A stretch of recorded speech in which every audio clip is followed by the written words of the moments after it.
அவருடைய வார்த்தையை விசுவாசிக்கிறவர்கள் அவர்கள் வெட்கப்பட்டு போவதே இல்லை. நம்ம நேரடியாக ஆண்டவருடைய வார்த்தைக்கு நேராய் நாம் கடந்து போகிறோம். நம்ம எடுத்துக்கொள்ளலாம்.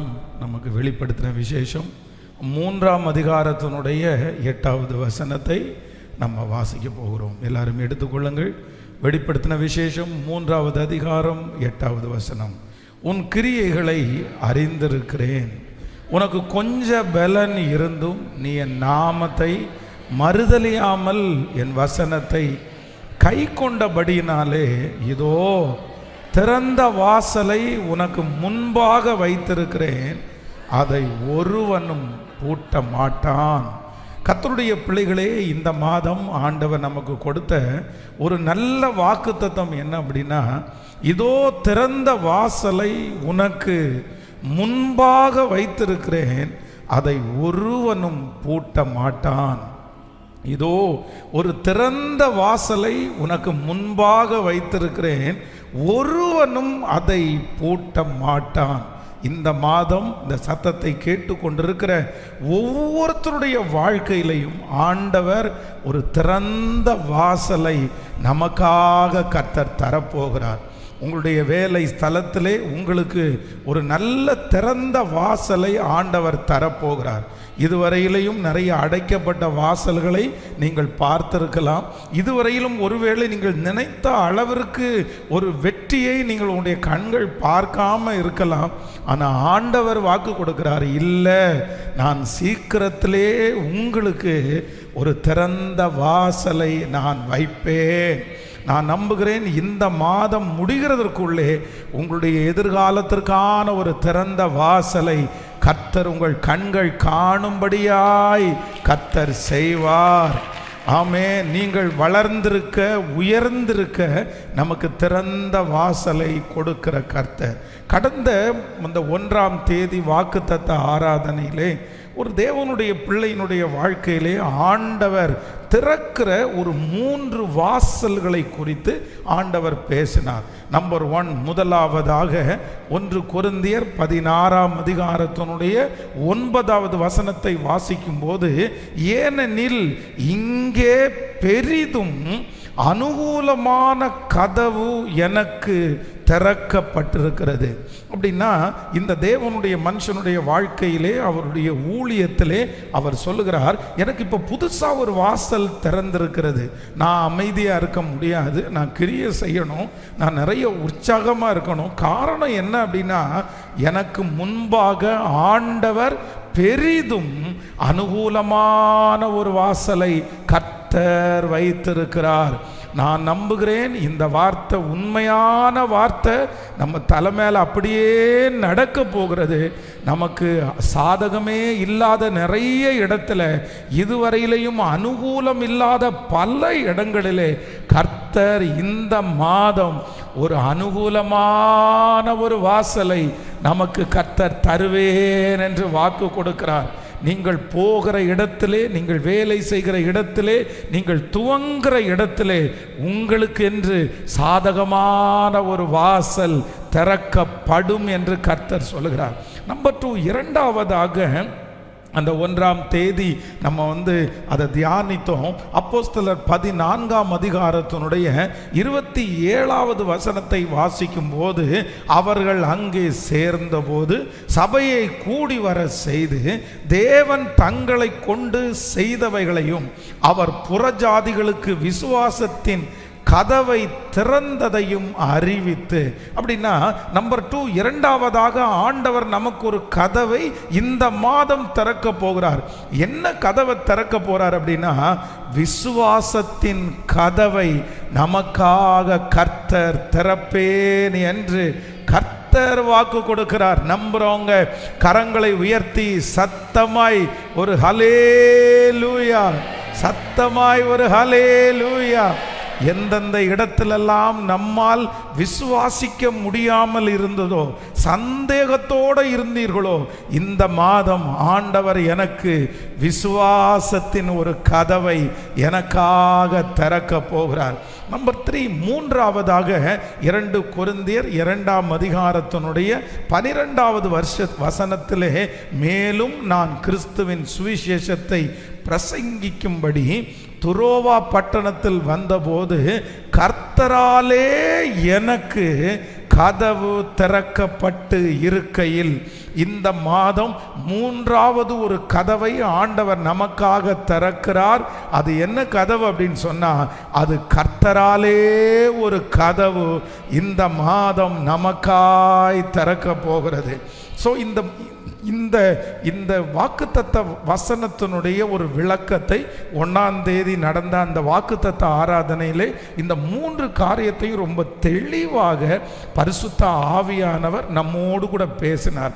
அந்த 1ஆம் தேதி சர்வீஸுக்கு வர முடியாதவர்கள், ஒருவேளை இன்னும் கேட்காதவர்கள், நம்முடைய சேனலில் அந்த இது இருக்குது, கண்டிப்பாக அதை கேளுங்கள், உங்களுக்கு மிகவும் ஆசீர்வாதமாய் அமையும். ஆனால் நான் இன்றைக்கு இந்த ஞாயிற்றுக்கிழமை கர்த்தருடைய வார்த்தைக்காக நான் எதிர்பார்த்துட்டு இருக்கும்போது யாருக்கு கதவு திறக்கும் என்கிறதை குறித்து ஆண்டவர் இந்த வசனத்தினுடைய முன்பாகவே ஆண்டவர் எழுதியிருக்கிறார். இதோ திறந்த வாசலை உனக்கு முன்பாக வைத்திருக்கிறேன், ஒருவனும் அதை பூட்ட மாட்டான். நான் நம்புகிறேன் நம்முடைய ஆண்டவர் தாவீதின் திறவுகோலை உடையவர். அவர் திறக்கணும்னு நினைச்சா எப்பேற்பட்ட இடத்திலையும் கர்த்தர் திறக்கிறதற்கு வல்லவராயிருக்கிறார். பார்வோனுடைய இருதயம் கடினமான இருதயமாயிருந்தது. பார்வோனுடைய இருதயம் திறக்காத இருதயமாயிருந்தது. 10 வாதையிலே 9 வாதையை பார்த்தும் அவனுடைய இருதயம் திறக்கவே இல்லை. 10வது வாதையை பார்த்தும் திறந்த கதவு மறுபடியும் மூடினது. ஆனால் நான் நம்புகிறேன் கர்த்தர் பார்வோனுடைய இருதயத்தை கர்த்தர் முற்றிலுமாய் திறந்தார். அதே போல நம்முடைய ஆண்டவருக்கு நமக்காக வாசல்களை திறப்பது ஒரு பெரிய விஷயமே இல்லை. நான் நம்புகிறேன் ஏற்ற நேரத்திலே உங்களுடைய பிள்ளைகளுக்கான வாசல்களை கர்த்தர் திறப்பார். நீங்கள் எந்த காரியத்திற்காக பணத்திற்காக எதிர்பார்த்து கொண்டிருக்கிறீர்களோ, நான் நம்புகிறேன் அந்த சமயம் வரும்போது அந்த தேவைகள் சந்திக்கப்படுவதற்கு ஒரு வாசல் திறக்கும் என்று கர்த்தர் வாக்கு கொடுக்கிறார். திருமண காரியங்கள் ஒழுங்கு செய்யப்படும் போது தேவைகளை சந்திப்பதற்கு ஆண்டவர் ஒரு வாசலை நிச்சயம் திறப்பார். நமக்காக திறந்த வாசல்களை கர்த்தர் வைத்திருக்கிறார். ஆமென். ஆனா இந்த திறந்த வாசல் யாருக்காக ஆண்டவர் 7 சபைகளுக்கு இந்த வெளிப்படுத்தின விசேஷத்திலே, இந்த வெளிப்படுத்தின விசேஷம் ஆரம்பிக்கும் போது ஒரு 7 சபைகளுக்கு ஆண்டவர் 7 காரியத்தை சொல்லுகிறார். அப்போ இந்த இடத்துல என்ன சொல்றார் அப்படின்னு சொன்னா, உனக்கு ஒரு திறந்த வாசலை வைத்திருக்கிறேன் அப்படின்னு அந்த சபைக்கு சொல்லுகிறார். அப்போ யாருக்கு வைத்திருக்கிறார் என்றால், நீங்கள் 3ஆம் அதிகாரம் 8வது வசனத்தை வாசிக்கும் போது, 3ஆம் அதிகாரம் 8வது வசனம், உன் கிரியைகளை அறிந்திருக்கிறேன், உன் கிரியைகளை அறிந்திருக்கிறேன், உனக்கு கொஞ்ச பலன் இருந்தும் நீ என் நாமத்தை மறுதலியாமல் என் வசனத்தை கை கொண்டபடியினால். கர்த்தருடைய பிள்ளைகளே, நம்பர் 1 உன் கிரியைகளை அறிந்திருக்கிறேன்.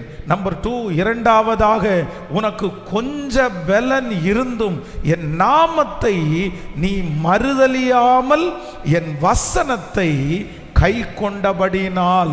ஒரு 3 விதமான கூட்டத்தாருக்கு இந்த மாதம் திறந்த வாசல் உண்டாகிறது. 1 கிரியை செய்கிறவர்களுக்கு, 2 கொஞ்ச பலன் இருந்தும் மறுதலியாதவர்களுக்கு, 3வது ஆண்டவருடைய வசனத்தை கை கொள்ளுகிறவர்களுக்கு இந்த மாதம் ஆண்டவர் திறந்த வாசலை கர்த்தர் தரப்போகிறார். ஆமென் சொல்லுங்க. ஆனால் எனக்கு இந்த 3 காரியத்திலையும் ஒரே ஒரு காரியத்தை உங்களோடு விளக்கமாய் சொல்லி உங்களுக்காக ஜெபித்து முடிக்க போகிறேன். வேதம் சொல்லுகிறது, உன் கிரியைகளை அறிந்திருக்கிறேன், உன் கிரியைகளை அறிந்திருக்கிறேன். அப்படி கிரியை அப்படின்னு சொன்னால் என்ன அர்த்தம் அப்படின்னா வேலை அப்படின்னு சொல்லலாம், இல்லை அப்படின்னு சொன்னால் உங்களுடைய கடமை அப்படின்னு சொல்லலாம், நீங்கள் செய்து கொண்டிருக்கிற செயல் அப்படின்னு சொல்லலாம். அப்போது இந்த கிரியை அப்படின்றதுக்கு என்ன அர்த்தம் அப்படின்னு சொன்னால் நம்ம செய்து கொண்டிருக்கிற செயலைத்தான் வேதம் கிரியை அப்படின்னு சொல்லுகிறது. கர்த்தர் இந்த சபையினுடைய ஜனங்களுக்கு சொல்லுகிறார், நான் உனக்கு ஒரு திறந்த வாசலை வைக்கிறேன், ஆனா எதனால உனக்கு வைக்கிறேன் அப்படின்னு சொன்னா உன் கிரியைகளை நான் அறிந்திருக்கிறேன். இந்த 7 சபைகளையும் நீங்க பார்த்தீங்க அப்படின்னு சொன்னா 7 சபைகளுக்குமே ஆண்டவர் இதே வார்த்தையை உச்சரிக்கிறார். நீங்க வேதத்தில் வாசிக்க முடியும், எடுத்துக்கொள்ளுங்கள். ஆண்டவர் இந்த 7 காரியத்தையும் கர்த்தர் 7 சபைகளுக்கு சொல்லுகிறார். முதலாவதாக நம்பர் 1 எபேசு சபையை கர்த்தர் சொல்லுகிறார். வெளிப்படுத்தின விசேஷம் 2ஆம் அதிகாரத்தினுடைய 2வது வசனத்தை வாசிக்கலாமா? எபேசு 2ஆம் அதிகாரம் 2வது வசனம், உன் கிரியையையும் உன் பிரயாசத்தையும் உன் பொறுமையையும் நீ பொல்லாதவர்களை சகிக்க கூடாததையும் அப்போஸ்தலர் என்னாதவர்கள் தங்களை அப்போஸ்தலர்கள் என்று சொல்லுகிறதையும் நீ சோதித்து அவர்களை பொய்யன் என்று கண்டறிகிறதையும். நல்லா கவனிச்சுங்க ஆண்டவருடைய பிள்ளைகளே, இந்த 7 சபைகளுடைய குவாலிட்டியா ஆண்டவர் சொல்றாரு. அதே நேரத்தில் இந்த 7 சபையினுடைய வீழ்ச்சியா ஆண்டவர் சொல்றாரு. அதே நேரத்தில் அந்த 7 சபைகளுடைய உயர்வையும் ஆண்டவர் சொல்லுகிறார். அப்போ ஆண்டவர் இந்த வெளிப்படுத்தின விசேஷத்தில் கர்த்தர் துவங்கும் போது 7 சபைகளை குறித்து பேசுகிறார். இந்த 7 சபைகளை குறித்து ஆண்டவர் பேசும்போது முதல்ல என்ன சொல்றார் அப்படின்னா, அவர்கள் அட் அ டைம் கர்த்தருக்காக என்ன செய்யறாங்க, அவங்களுடைய குவாலிட்டி என்ன, அவங்களுடைய பரிசுத்த வாழ்க்கை என்ன என்கிறதை இப்படியெல்லாம் நீ இருக்கிறப்பா எனக்கு ரொம்ப சந்தோஷம் அப்படின்றாரு. அதற்கு பிறகு ஆண்டவர் அவர்களுடைய குற்றத்தை சுட்டி காண்பிக்கிறார். நீ இவ்வளவு பண்ணினாலும் இந்தந்த ஏரியாவில எல்லாம் நீ ரொம்ப வீக்கா இருக்க, நீ அதை ரெடி பண்ணிக்கோ அப்படின்னு ஆண்டவர் சொல்லுகிறார். அதோடு ஆண்டவர் நிறுத்தாமல், நீ இப்படி இந்த காரியத்தை செய்வாயானால் நான் இந்த அளவிற்கு உன்னை ஆசீர்வதிப்பேன்னு கர்த்தர் சொல்லுகிறார். ஆண்டவர் நமக்கு ஒரு வாக்குத்தத்தத்தை கொடுக்கும் போது 2 காரியத்தை ஞாபகப்படுத்துகிறார். இன்றைக்கு இந்த சத்தத்தை கேட்கிற உங்க ஒவ்வொருத்தருக்கும் ஆண்டவர் ஞாபகப்படுத்துகிறது என்ன அப்படின்னு சொன்னா, ஏற்கனவே நீங்கள் செய்தது அவருடைய நாமத்திற்காய் காண்பித்த அன்புள்ள பிரயாசத்தை மறந்து விடுவதற்கு அவர் அநீதி உள்ள தேவன் அல்ல. மனிதர்கள் மறந்தாலும் ஆண்டவர் ஒரு நாளும் கர்த்தர் மறக்க மாட்டார். இரண்டாவது, நம்ம இப்ப இருக்கிற நிலைமையை ஆண்டவர் சுட்டி காண்பிக்கிறார். நீ இப்படிதான் இருக்கிற, நீ மாறணும் அப்படின்னு சொல்றார். இனியும் கர்த்தர் வரப்போகிறதையும் நமக்கு கர்த்தர் காண்பிக்கிறார். அப்போ இந்த 7 சபைகளுக்கும் ஆண்டவர் இந்த 3 காரியத்தை சொல்லும் போது வித்தியாசமா சொல்றாரு. உங்ககிட்ட இந்த மாதிரி ஒரு குறை இருக்குது, நீ ஆதியிலே கொண்டிருந்த அன்பை விட்டாய் என்று உன் பேரில் எனக்கு ஒரு குறை உண்டு, நீ நிதஸ்தருடைய கொள்கையை நீ பின்பற்ற, இந்த மாதிரி நிறைய சொன்னாலும் ஆனா இந்த 7 சபைகளிடத்திலையும் ஆண்டவர் ஒரே கேரக்டரை ஆண்டவர் கண்டுபிடிக்கிறாரு, ஒரே குணத்தை கண்டுபிடிக்கிறார். அப்படிதான் முதலாவதாக நம்ம எபேசு சபையை குறித்து வாசித்தோம். 2ஆம் அதிகாரம் 2வது வசனம், உன் கிரியைகளை நான் அறிந்திருக்கிறேன். நம்பர் 2, 2வது சிமிர்னா சபைக்கு ஆண்டவர் பேசுறாரு பாருங்க. 2ஆம் அதிகாரம் 9வது வசனத்தை வாசிக்கும் போது, 2ஆம் அதிகாரம் 9வது வசனம், அவர்களுக்கும் என்ன சொல்றார் அப்படின்னா, உன் கிரியையையும் உன் உபத்திரவத்தையும் நீ ஐஸ்வர்யம் உள்ளவனாய் இருந்தும் உனக்கு இருக்கிற தரித்திரத்தையும் தாங்கள் யூதர் என்று சொல்லியும் யூதர் அல்லாமல் சாத்தானுடைய கூட்டமாய் இருக்கிறவர்கள் செய்யும் தூஷணத்தையும் அறிந்திருக்கிறேன். அப்போ 2வது சபைக்கும் ஆண்டவர் என்ன சொல்றார் அப்படின்னா, மற்றதெல்லாம் மாற்றி சொன்னாலும் உன் கிரியைகளை அறிந்திருக்கிறேன். நம்பர் 3, 3வது பெர்கமு சபைக்கு ஆண்டவர் சொல்றார் பாருங்க. 13வது வசனம், உன் 2ஆம் அதிகாரம் 13, உன் கிரியைகளையும் சாத்தானுடைய சிங்காசனம் இருக்கிற இடத்தில் நீ குடியிருக்கிறதையும், நீ என் நாமத்தை பற்றி கொண்டிருக்கிறதையும், சாத்தான் குடிகொண்டிருக்கிற இடத்திலே உங்களுக்குள்ளே எனக்கு உண்மையுள்ள சாட்சியான அந்திப்பா என்பவன் சொல்லப்பட்ட நாட்கள். அடுத்து நம்பர் 4, 4வதாக தியத்தீரா சபைக்கு ஆண்டவர் சொல்றார் பாருங்க, 19வது வசனம். தியத்தீரா சபைக்கு, உன் கிரியைகளையும் உன் அன்பையும் உன் ஊழியத்தையும் உன் விசுவாசத்தையும் உன் பொறுமையையும் நீ முன்பு செய்த கிரியைகளிலேயும் பின்பு செய்த கிரியைகள் அதிகமாய் இருக்கிறது என்கிறதையும் நான் அறிந்திருக்கிறேன். இப்போ 5வது சர்ச்சுக்கு வாங்க.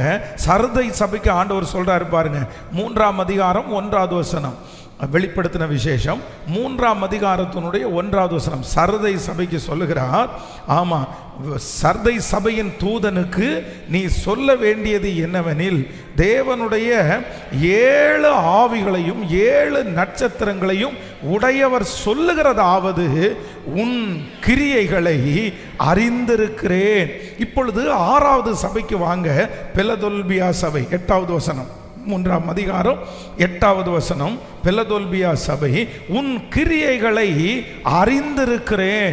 உனக்கு கொஞ்ச பலன் இருந்தும் நீ என் நாமத்தை மறுதலியாதபடினால். கடைசியாக இப்ப 7வது சபை லவோதிக்கா சபையை குறித்து பேசுறாரு. 15வது வசனம், உன் கிரியைகளை அறிந்திருக்கிறேன்.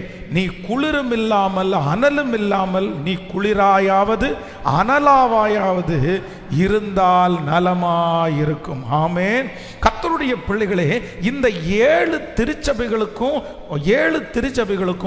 ஆசீர்வாதம் வித்தியாசமான ஆசீர்வாதம். இந்த 7 திருச்சபைகளுக்கும் அவர்களுக்கு குணம் 7 விதமாய் வித்தியாசமாய் இருக்கிறது. ஆனா இந்த 7 திருச்சபைகளுக்கும் ஆண்டவர் ஒன்னே ஒன்று கண்டுபிடிச்சாரு. என்ன கண்டுபிடிச்சாரு அப்படின்னா, உன் கிரியைகளை அறிந்திருக்கிறேன். உன் கிரியைகளை அறிந்திருக்கிறேன். நீ செய்கிறவைகளை அறிந்திருக்கிறேன். உன்னுடைய செயல்களை அறிந்திருக்கிறேன். அப்போ நாம் ஆராதிக்கிற தேவன் என்ன வாக்கு கொடுக்கிறார் அப்படின்னு சொன்னா, நம்முடைய வாழ்க்கையிலே நாம் செய்கிற செயலை ஆண்டவர் எப்பொழுதுமே கவனிக்கிறார். நம்முடைய வேலைகளை ஆண்டவர் கவனிக்கிறார். கர்த்தர் இந்த இடத்துல வாக்கு கொடுக்கிறாரு. எனக்கு ஆண்டவர் அதை சும்மா விட்டுருக்கலாம்.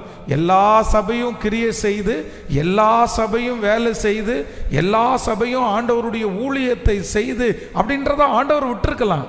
ஆனா ஆண்டவர் என்ன சொல்றாரு அப்படின்னு சொன்னா, என்னுடைய கண்ணுக்கு ஒன்று தெரியுது, உன் கிரியைகளை நான் அறிந்திருக்கிறேன். இன்றைக்கு இந்த சத்தத்தை கேட்கிற ஒவ்வொரு ஆண்டவருடைய பிள்ளைகளுக்கும் கர்த்தர் வாக்கு கொடுக்கிறார். நீங்க செய்கிற செயலை, நீங்கள் செய்கிற வேலையை யார் பார்க்காவிட்டாலும் பரலோகத்தின் தேவன் அதை பார்க்கிறார். நீங்க எந்த அளவுக்கு பிரயாசப்படுகிறீர்கள் என்கிறது கர்த்தருக்கு தெரியும். உங்களுடைய வீட்டை வளர்த்த, உங்களுடைய குடும்பத்தை உயர்த்த, எப்படியாவது இந்த சமுதாயத்திலே ஒரு நல்ல நிலைமைக்கு வருவதற்கு, இல்லையென்றால் ஒரு ஆசீர்வாதத்திற்கு வருவதற்கு நீங்கள் எவ்வளவு தூரம் செயல்படுகிறீர்கள் என்கிறதை யார் பார்க்கிறார்களோ இல்லையோ, கர்த்தர் இன்றைக்கு வாக்கு கொடுக்கிறார். உன் கிரியைகளை நான் அறிந்திருக்கிறேன். உன் கிரியைகளை நான் அறிந்திருக்கிறேன். உங்களை சுற்றி இருக்கிறவர்கள் ஒருவேளை சொல்லலாம், நீங்க என்ன செஞ்சிட்டீங்க, என்ன செயலை செஞ்சிட்டீங்க, நீங்க என்ன வேலை செஞ்சீங்க, நீ என்ன இப்படி பொழைச்ச, நீ என்ன சம்பாதிச்ச, நீ ஒண்ணுமே பண்ணலையா? ஆனா நான் நம்புறேன், மனிதர்களுடைய பார்வைக்கு நீங்கள் செய்த செயல் தென்படாமல் இருந்தாலும் கர்த்தர் வாக்கு கொடுக்கிறார், உன் கிரியைகளை நான் அறிந்திருக்கிறேன். உன் கிரியைகளை நான் அறிந்திருக்கிறேன். ஏற்ற சமயம் வரும், சீக்கிரமாய் வரும். சிலருக்கு இந்த மாதமே வரும். நீங்கள் 10 வருடமாய் செய்து கொண்டிருக்கிற அந்த செயலுக்கு இந்த மாதம் கர்த்தர் பதிலை கர்த்தர் தருவாராக. பல ஆண்டுகளாக நீங்கள் செய்து கொண்டிருக்கிற அந்த வேலைக்கு இதுவரைக்கும் உங்களுக்கு உயர்வை பார்க்காவிட்டாலும் பரலோகத்தின் தேவன் வாக்கு கொடுக்கிறார், உன் கிரியைகளை நான் அறிந்திருக்கிறேன், உன் கிரியைகளை நான் அறிந்திருக்கிறேன். கைகளை உயர்த்தி எல்லாரும் சொல்லுங்க பார்க்கலாம். நான் ஆராதிக்கிற தேவன் என்னுடைய செயலை காண்கிற கர்த்தர். சொல்லுங்க பார்க்கலாம், சத்தத்தை உயர்த்தி, என்னுடைய செயல்களை காண்கிற கர்த்தர். முழு பலத்தோட சொல்லுங்க ஆமேன். நீங்க செய்கிற ஒவ்வொரு செயல்களையும் ஆமேன் கர்த்தருடைய கண்கள் பார்க்கிறது. நீங்க உழைக்கிறதா ஆண்டவர் பார்க்கிறார், நீங்கள் பிரயாசப்படுகிறதா ஆண்டவர் பார்க்கிறார், நீங்கள் வேலை செய்கிறதா ஆண்டவர் பார்க்கிறார். நான் ஆராதிக்கிற தேவன் கிரியைகளை அறிந்திருக்கிற தேவன், கிரியைகளை அறிந்திருக்கிற தேவன். கைகளை அசைத்து ஒரு ஹல்லேலூயா, கரங்களை அசைத்து ஒரு ஹல்லேலூயா. கர்த்தர் நல்லவராய் இருக்கிறார். ஆமேன். நான் ஒரு துபாய் தேசத்தில் ஒரு விசை ஊழியத்திற்காக போகும்போது அங்கே ஒரு வாலிப தம்பி, அப்படின்னா ஒரு 35 வயது மதிக்கத்தக்க ஒரு வாலிப சகோதரன் என்னை சந்தித்தார். அப்போ அவர் என்னிடத்தில் கேட்டார். என்ன கேட்டார் அப்படின்னு சொன்னால், என்ன உங்களுக்கு தெரியுதா பாஸ்டர், நான் உங்களுடைய சர்ச்சு பிலீவர் அப்படின்னு சொன்னார். அப்போ எனக்கு ரொம்ப ஆச்சரியமாக இருந்துச்சு. ஒரு பிலீவர் இங்கேருந்து துபாய் தேசத்தில் இருக்கிறது நமக்கு தெரியாமலே போயிருச்சேன். இல்லை நான் பிரதர் உங்களை நான் பார்த்தது மாதிரி எனக்கு தெரியலையே, நீங்கள் எப்போ வந்தீங்க, எந்த இயரில் எங்கள் திருச்சபைக்கு வந்தீங்கன்னு கேட்டேன். அப்போ அவர் சொன்னார், நான் 3 மாதம் கோயம்புத்தூரில் நான் ஒரு வேலைக்காக வந்திருந்தேன். அந்த 3 மாதமும் உங்கள் திருச்சபைக்கு பக்கத்தில் இருக்கிற ஒரு சின்ன ஒரு ரூமில் நான் ஸ்டே பண்ணிட்டு இருந்தேன். அப்போ எனக்கு ஏதாவது ஒரு சர்ச்சை அட்டன் பண்ணணும்னு தோணுச்சு. அப்போ உங்கள் திருச்சபையில் 21 நாட்கள் நீங்கள் ஜெபம் வச்சிங்க. அந்த திருச்சபை அப்போ தான் நீங்கள் புதுசாக கட்டுனீங்க. 2005 6வது வருஷம்னு நான் நினைக்கிறேன். அந்த வருஷத்தில் தான் நீங்கள் பண்ணினீங்க. அப்போ அந்த 21 நாள் ஜெபத்துக்கு நீங்கள் அனௌன்ஸ் பண்ணி நீங்கள் 3 நேரம் ஜெபம் வச்சுப்பீங்க. காலையில், மத்தியானம், இரவு, இந்த மாதிரி 3 நேரம் ஜெபம் வச்சிங்க. காலையில் ஒரு 10 பேர் வருவாங்க, அப்புறம் நைட்டும் ஒரு 20-25 பேர் வருவாங்க. ஆனால் மதியான டைமில் யாருமே வரமாட்டாங்க. ஆனால் ஒன்று, நான் மட்டும் வந்தேன் அப்படின்னு அவர் சொன்னார். ஆனால் நான் வந்தாலும் அந்த 21 நாளும் உங்களை நான் நேராக சந்திக்கவே இல்லை. நீங்கள் பாட்டுக்கு ப்ரேயரை ஸ்டார்ட் பண்ணுவீங்க, எனக்கு ஒருத்தனுக்கு நீங்கள் பிரசங்கம் பண்ணுவீங்க.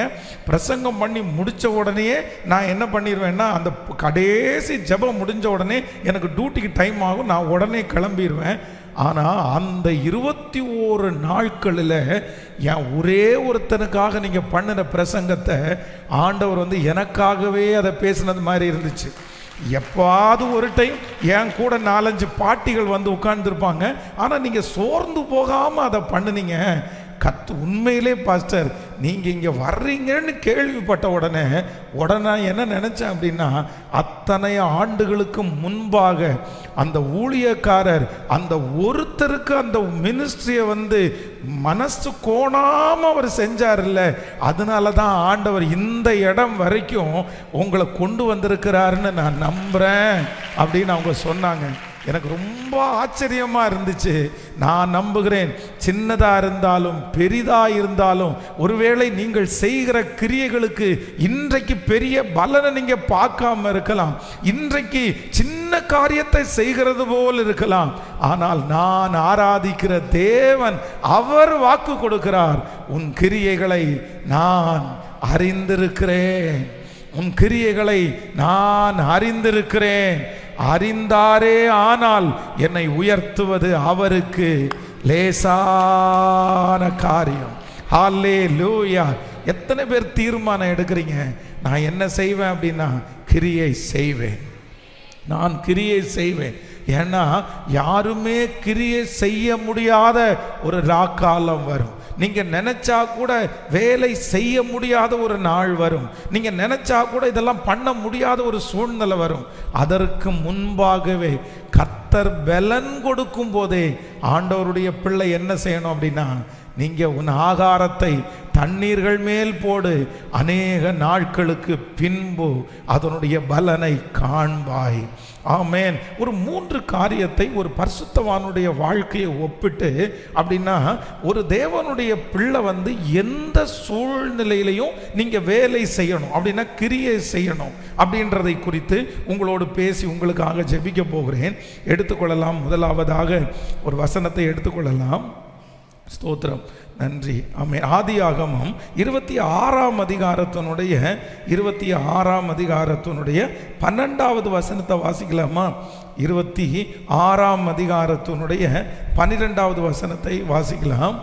ஈசாக்கு அந்த தேசத்தில் விதை விதைத்தான், கர்த்தர் அவனை ஆசீர்வதித்ததினால் அந்த வருஷத்தில் 100 மடங்கு பலன் அடைந்தான். அவன் ஐஸ்வர்யவானாகி வர வர விருத்தி அடைந்து மகா பெரியவன் ஆனான். கர்த்தருடைய பிள்ளைகளே, இந்த இடத்துல வேதம் சொல்கிறது, ஈசாக்கு அந்த தேசத்தில் விதை விதைத்தான். நீங்க நல்லா அந்த வசனத்தை வாசிக்கும் போது, ஈசாக்கு அந்த தேசத்தில் விதை விதைத்தான். ஈசாக்கு அந்த தேசத்தில் கிரியை செய்தான். ஈசாக்கு அந்த தேசத்தில் வேலை செய்தான். அப்படின்னா ஒரு தேவனுடைய பிள்ளை இந்த மாதிரி, இந்த தேவனுடைய பிள்ளை கடந்து வந்த இந்த 3 காரியத்தில் கிரியை செய்யணும்னு ஆண்டவர் சொல்றாரு. எந்த தேசத்தில் விதைச்சான் அப்படின்னு சொன்னா, நம்பர் 1, முதலாவதாக நம்ம வாசிக்க போகிறோம். 26ஆம் அதிகாரத்தினுடைய 10வது வசனத்தை வாசிக்கலாமா? 26ஆம் அதிகாரம் 10வது வசனம். அதற்கு அபிமெலேக்கு, எங்களிடத்தில் ஏன் இப்படி செய்தாய்? ஜனங்களுக்குள் யாராகிலும் உன் மனைவியோடு சயனிக்கவும் எங்கள் மேல் பழி சுமரவும் நீ இடம் உண்டாக்கினையே என்றான். பின்பு அமலேக்கு, இந்த புருஷனை ஆகிலும் இவன் மனைவி ஆகிலும் தொடுகிறவன் நிச்சயமாய் கொலை செய்யப்பட கடவான் என்று எல்லா ஜனங்களும் அறிய சொன்னான். நல்லா கவனிங்க. இந்த இடத்துல என்ன நடக்குது அப்படின்னு சொன்னா, ஈசாக்கு ஏற்கனவே அங்கே பஞ்சம் உள்ள காலம். இந்த பஞ்சம் பிழைப்பதற்காக இப்பொழுது இந்த தேசத்திற்கு வருகிறான். அப்போ இந்த தேசத்துக்கு அவன் வரும்போது என்ன நடக்குது அப்படின்னு சொன்னா, அங்க இருக்கிறவங்க எல்லாருமே ஆபிரகாம் பார்த்தீங்க அப்படின்னு சொன்னா கொஞ்சம் ஏஜ் கொஞ்சம் அதிகமானவர். அவரை விட சாராய் கொஞ்சம் அவரை விட கம்மியான வயது. அதே போல இந்த இடத்துல ஈசாக்கு இருக்கிறான். ஈசாக்கு என்னன்னா, தாம் மேல அவருக்கு நிறைய இன்ஃபீரியர் போல நிறைய இருந்துச்சு. அப்படின்னா தன்னுடைய தகப்பனை எதிர்த்து பேசல.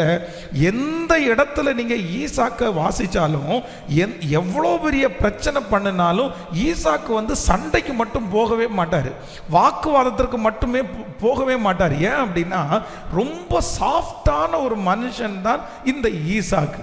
அப்போ அவனை பார்த்து கேட்குறாங்க, நீ யாருப்பா, கூட வந்திருக்கிற இந்த பொண்ணு யாருப்பா அப்படின்னு கேட்கும்போது, இவனுடைய மைண்டுக்குள்ள என்ன தோணுது அப்படின்னா, ஒருவேளை நம்முடைய மனைவி அழகா இருக்கிறதுனால, நம்ம ரொம்ப அசிங்கமா இருக்கிறதுனால நம்மளை கொன்னுட்டு இந்த ஊர்காரங்க நம்முடைய மனைவியை எடுத்துக்குவாங்க, அதனால மனைவின்னு சொல்ல வேண்டான்னு சொல்லி சகோதரின்னு பொய் சொல்லுவான்.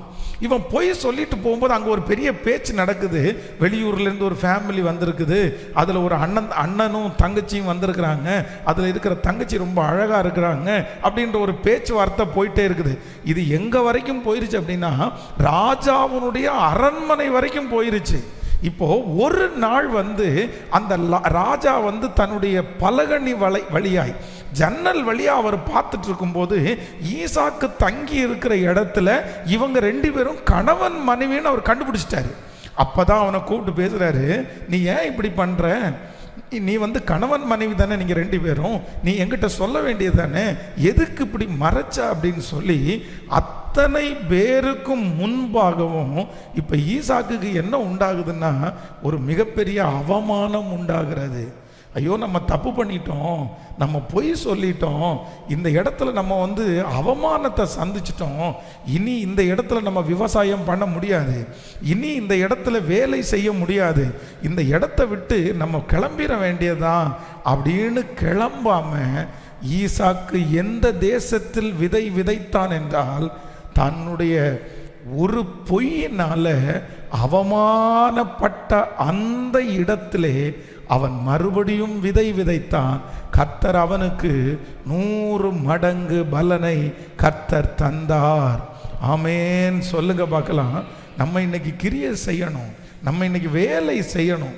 சிலர் என்ன அப்படின்னு சொன்னால், சில இடத்துல வந்து சிலதை செய்ய மாட்டாங்க. எங்கே செய்ய மாட்டாங்கன்னா, ஒரு இடத்துல அவமானப்பட்டுட்டாங்களா, ஒரு இடத்துல தாங்கள் குறைந்து போய் நின்றுட்டாங்களா, அவ்வளோதான். அந்த இடத்துல கண்டினியூவாக அவர்களால் வேலை செய்ய முடியாது. அந்த இடத்துல அவங்களுடைய திறமைகளை அவங்க வெளிப்படுத்த முடியாது. இந்த இடத்துல நான் எந்த கிரியையுமே நான் செய்ய மாட்டேன். நான் என்ன ஆயிட்டேன் அப்படின்னா, இந்த இடத்துல நான் அவமானப்பட்டுட்டேன், இந்த இடத்த விட்டு நான் போயிடணும், இந்த இடத்துல நான் உட்காரக்கூடாது, இந்த இடம் எனக்குரியதே இல்லை. ஆனால் ஆண்டவர் வாக்கு கொடுக்கிறார், ஒரு தேவனுடைய பிள்ளை எங்கே கிரியை செய்யணும் அப்படின்னு சொன்னால், எந்த இடத்துல நீங்கள் அவமானப்பட்டீர்களோ, எந்த இடத்துல நீங்கள் தோற்று போனீர்களோ, அந்த இடத்திலே மறுபடியும் நீங்கள் கிரியை செய்வீர்களே ஆனால் நம் தலையை உயர்த்துவதற்கு ஆண்டவர் வல்லவராகவே இருக்கிறார். எத்தனை பேர் ஆமோதிக்கிறீர்கள்? கைகளை உயர்த்தி ஆண்டவரிடத்தில் கேளுங்க, ஆண்டவரே நான் வேலை செய்யணும், ஆண்டவரே நான் கிரியை செய்யணும். எந்த இடத்துல கிரியை செய்யணும்னா, நான் அவமானப்படுத்தப்பட்ட அந்த இடத்திலே தொடர்ந்து நான் கிரியை செய்து, தொடர்ந்து நான் வேலை செய்து, அந்த இடத்திலே உம்முடைய நாமத்தை மகிமைப்படுத்துவதற்கு நீர் என்னை நம்புவீராக. சொல்லுங்க பார்க்கலாம், என்ன நம்புங்க ஆண்டவரே, அப்படி எனக்கு கிருபை செய்வீராக. ஹல்லேலூயா. உன் கிரியைகளை நான் அறிந்திருக்கிறேன், உன் கிரியைகளை நான் அறிந்திருக்கிறேன். நம்பர் 1, முதலாவதாக ஒரு தேவனுடைய பிள்ளை கிரியை செய்யணும், நீங்கள் வேலை செய்யணும். எந்த இடத்துலையும் அவமானத்தின் நிமித்தமாக நம்ம என்ன பண்ணிடக்கூடாதுன்னா, நம்ம விட்டுட்டு வந்துடவே கூடாது, நம்ம போட்டுட்டு வந்துடவே கூடாது. நமக்கு ஒரு அவமானம் உண்டாகிறதே ஆனால் அந்த இடத்திலே நம் தலையை ஆண்டவர் உயர்த்த போகிறார் என்று அர்த்தம். கூட வேலை செய்கிறவங்க உங்களை அவமானப்படுத்துகிறாங்களா, நான் நம்புகிறேன் அந்த இடத்துல தான் ஆண்டவர் உங்களுக்கு ஒரு பெரிய உயர்வை கர்த்தர் வைத்திருக்கிறார். நீங்கள் குடியிருக்கிற இடத்துல வந்து உங்களை அவமானப்படுத்துகிறாங்களா, இல்லை நான் இந்த இடத்துல எதுவும் செய்ய மாட்டேன்னு சொல்ல வேண்டாம். அந்த இடத்துல என்னை, என் தலையை நிமிர பண்ணுகிற தேவன் என்னோடு கூட அவர் இருக்கிறார். கைகளை உயர்த்தி விசுவாசிக்கிறீர்களா? சொல்லுங்க, அப்பா எனக்கு ஒரு கிருபையை தாரும். கிரியை செய்கிற ஒரு அபிஷேகம். ஒருவரும் கிரியை செய்யக்கூடாத அந்த காலம் வருகிறதற்குள்ளே நாம் வேலை செய்யணும் ஆண்டவரே, என்னுடைய பொறுப்புகளை நான் செய்யணும் ஆண்டவரே. சொல்லுங்க, முழு பலத்தோட கூட எல்லாரும் இதை ஒரு ஜெபமா இந்த மாதம் ஆண்டவர் ஒரு திறந்த வாசலை உங்களுக்கு வைக்க போகிறார். ஆண்டவருடைய வாசலை பார்க்க போகிறீர்கள். ஆமென். ஆண்டவர் ஒரு பெரிய ஆசீர்வாதத்தை உங்களுடைய கண்கள் காண போகிறது. நீங்க கதவை திறக்கும் போது இதுவரையிலும் கண்டிராத ஒரு பொக்கிஷ சாலையை கர்த்தர் உங்களுக்காக காண்பிக்க போகிறார். இதுவரையிலும் நீங்கள் பார்த்திராத ஒரு வெற்றியை உங்களுடைய கண்கள் இந்த மாதம் பார்க்க போகிறது. அதற்காக ஆண்டவர் எதிர்பார்க்கிறார். அவமானப்படுத்தப்படுகிற இடத்துல நான் என்ன பண்ணணும்னா, அங்கதான் நான் வேலை செய்யணும், அங்கதான் நான் வேலை செய்யணும். ஆமேன்.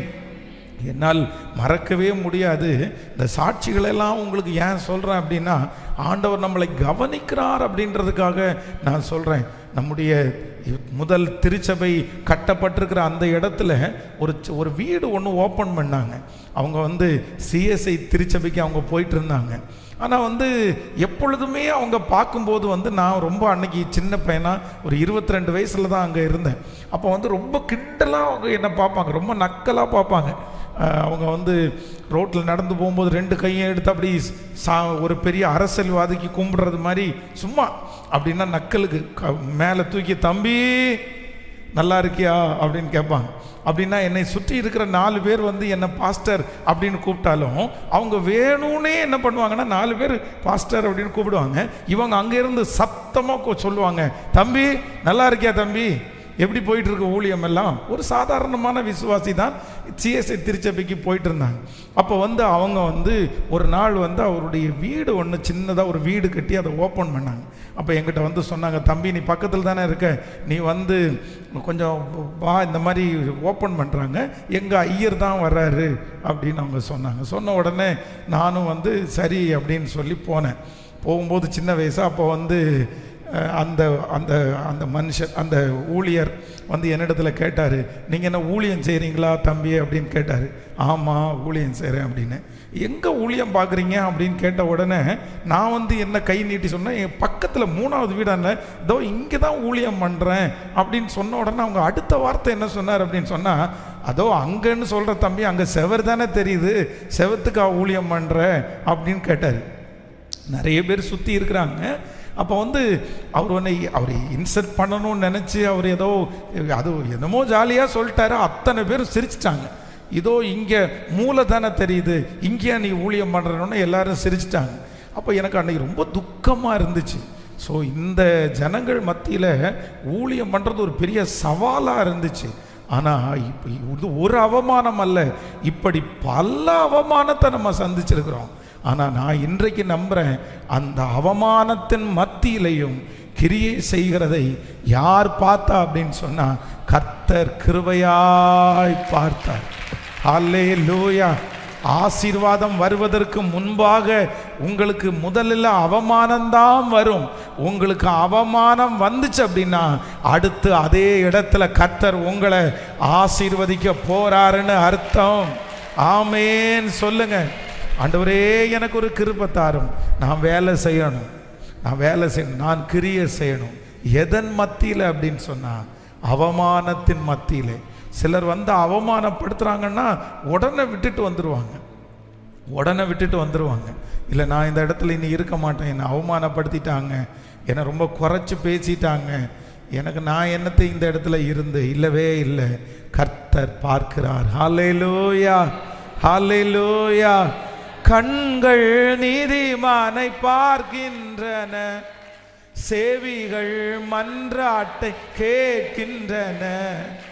கண்கள் நீதிமானை பார்க்கின்றன, செவிகள் மன்றாட்டை கேட்கின்றன. இடுக்கண் நீக்கி விடுவிக்கின்றீர், இடுக்கண் நீக்கி விடுவிக்கின்றீர். இறுதி வரை என்னை நடத்தி செல்வி, இறுதி வரை என்னை கைகளை தட்டி அவமானம் அடைவதில்லை. அப்பா நான் உமது பிள்ளை, அப்பா நான் உமது பிள்ளை, ஒரு நாளும் அவமானம் அடைவதில்லை. சொல்லு, அவமானம் அடைவதில்லை. அப்பா நான் உமது பிள்ளை, அப்பா நான் உமது பிள்ளை, ஒரு நாளும் அவமானம் அடைவதில்லை. ஹல்லேலூயா. ஈசாக்கு கிரியை செய்தான். ஈசாக்குனுடைய கிரியை ஆண்டவர் அங்கீகரித்தார். எந்த இடத்துல அவர் வேலை செஞ்சார் அப்படின்னு சொன்னால் வேதம் சொல்லுது, அவமானப்படுத்தப்பட்ட இடத்துல அவர் என்ன பண்ணாருன்னா வேலை செய்தார். இந்த இடத்துல அவமானப்படுத்தப்படுறதுக்கு என்ன காரணம் அப்படின்னா வேற யாரும் காரணம் இல்லை. யார் தான் காரணம்? அவர் தான் காரணம். அவர் சொன்ன பொய் தான் காரணம். அவருடைய செயலினாலே அவர் அவமானப்பட்டு இப்படி எப்படி இருக்காருன்னா வெட்கப்பட்டு நிற்கிறாரு, கூனி குறுகி போய் நிற்கிறாரு. அவருக்கு முன்னாடி நிற்கிறதுக்கு பலனே இல்லை. பார்க்குறவெல்லாம் தப்பாக நினைப்பான், பார்க்குறவெல்லாம் ரொம்ப குறைவாக நினைப்பான். ஐயோ நம்மளை ஒரு மாதிரி நினச்சிருவான், நம்ம இந்த இடத்த விட்டு போயிடலான்னு நினைக்கல. அந்த தேசத்திலே ஈசாக்கு விதை விதைத்தான். நம்ம சில இடத்துல அவமானப்பட்டதுக்காக உடனே ஓடிட முடியாது. சில இடத்துல யாராவது ஒருத்தர் தப்பாக நினச்சிறாங்கன்றதுக்காக உடனே ஓடிட முடியாது. அந்த இடத்துல சில நேரங்களில் அந்த மாதிரி சூழ்நிலைகள் நமக்கு வரத்தான் செய்யும். ஆனால் அந்த இடத்துல தரித்து நின்றால் நாம் தேவனுடைய மகிமையை நிச்சயமாய் காண்போம், நிச்சயமாய் காண்போம். ஆமென் சொல்லுங்கள். நம்பர் 2, இரண்டாவதாக ஒரு வசனத்தை வாசிக்கலாம்.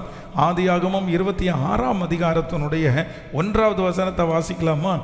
ஆதியாகமம் 26ஆம் அதிகாரத்தினுடைய 1வது வசனத்தை வாசிக்கலாம். ஆபிரகாமின்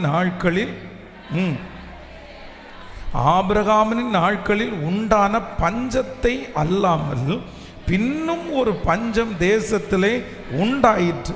அப்பொழுது ஈசாக்கு பெலிஸ்தியருக்கு ராஜாவாகிய அமலேக்கிடத்தில் கேராருக்கு போனான். ஆமென். கர்த்தருடைய பிள்ளைகளை, இந்த அதிகாரத்தில் வாசிக்கும் போது பஞ்சமுள்ள காலத்திலே ஈசாக்கு தன் தேசத்திலே விதை விதைத்தான். எப்போ விதை விதைத்தானாமா? பஞ்சமுள்ள காலத்திலே. அவன் எப்போ கிரியை செய்தான், அவன் எப்போ வேலை செய்தான், அவன் எப்பொழுது தன்னுடைய எதிர்காலத்திற்கான காரியத்தை செய்யறதுக்கு அவன் சோர்ந்து போகலைன்னா பஞ்சமுள்ள காலத்தில். அப்படின்னா அவனை சுற்றி இருக்கிற எந்த மனுஷனுக்குமே அவங்க செய்கிற எதுலையுமே லாபம் இல்லை. அவங்க நிறைய பேர் நஷ்டப்படுறாங்க. அவங்க நிறைய பேருக்கு வேதம் சொல்கிறது அவர்களுக்கு எதிர்பார்த்த எதுவுமே அவங்களுக்கு வாய்க்கல. ஆனால் அந்த நேரத்தில் எல்லாரும் அமைதியாக இருந்தாலும் ஈசாக்கு என்ன செய்தான் அப்படின்னா, அவன் கிரியை செய்தான், அவன் வேலை செய்தான். ஆண்டவர் அவனை 100 மடங்கு கர்த்தர் ஆசீர்வதித்தார். நீங்கள் வேலை செய்யணும், நீங்கள் கிரியை செய்யணும். இரண்டாவது, ஒரு தேவனுடைய பிள்ளை எந்த இடத்துல தாங்கள் செய்கிற செயலை நீங்கள் விட்டுறக்கூடாது அப்படின்னு சொன்னால், சுற்றி இருக்கிற அத்தனை பேருக்கும் நடக்கலை, அவங்களுக்கு கிடைக்கல, இல்லை அவங்க செய்கிறது எதுவுமே வாய்க்கல, அவங்க நிறைய பேர் நஷ்டப்பட்டுட்டே இருக்கிறாங்க, நமக்கு அப்படிதான், நம்ம ஓடிடுவோம், நம்ம செய்யக்கூடாது, நம்ம செய்ய முடியாது அப்படின்னு நம்ம விட்டுட்டு வரக்கூடாது. நான் நம்புகிறேன் அவர்கள் தேவன் அல்ல, நம்முடைய தேவன் பஞ்சகாலத்திலும் நம்மளை போஷிக்கிறவர், பஞ்சகாலத்திலும் போஷிக்கிறவர். இந்த உலகமே இருண்டு கிடக்கும் போது என்னை நடத்துவதற்கு கர்த்தர் வல்லவராயிருக்கிறார். தேசம் எல்லாம் பஞ்சம் இருக்கும்போது எலியாவை காகத்தை கொண்டு போஷித்தவர் தான் நம்முடைய ஆண்டவர். நான் நம்புகிறேன் உங்களை பார்க்கிற எல்லாருக்குமே தோல்வியை பார்க்கலாம், ஆனா கர்த்தர் சொல்றாரு, உன் கையின் பிரயாசத்தை, உங்க கையின் பிரயாசத்தை கர்த்தர் ஆசீர்வதிக்கிறவர். நீங்கள் எல்லாருக்குமே இன்னைக்கு நிறைய பேர் என்ன சொல்லுவாங்கன்னா, எல்லாருக்குமே நஷ்டம், எல்லாருக்குமே இந்த ஃபீல்டு மோசமான ஃபீல்டு. பொதுவாக இப்போ ஆடி மாதம் வருது பாருங்களேன், எல்லாரும் என்ன சொல்லுவாங்க தெரியுமா? அவ்வளோதான், ஆடி மாதம் வந்துருச்சு, எல்லா பிஸ்னஸும் படுத்துரும், எல்லா பிஸ்னஸுக்கும் கீழே போயிடும். அதான் நான் உங்களுக்கு ஏற்கனவே சொல்லியிருக்கிறேன், இந்த ஆடி தள்ளுபடின்ற ஒரு கான்செப்ட் எதில் வந்துச்சு? ஆடி தள்ளுபடி, ஆடி கழிவு அப்படின்றது எதில் வந்துச்சு? இப்படி ஒன்று எப்படி உண்டாயிருச்சு? ஒன்றும் இல்லை.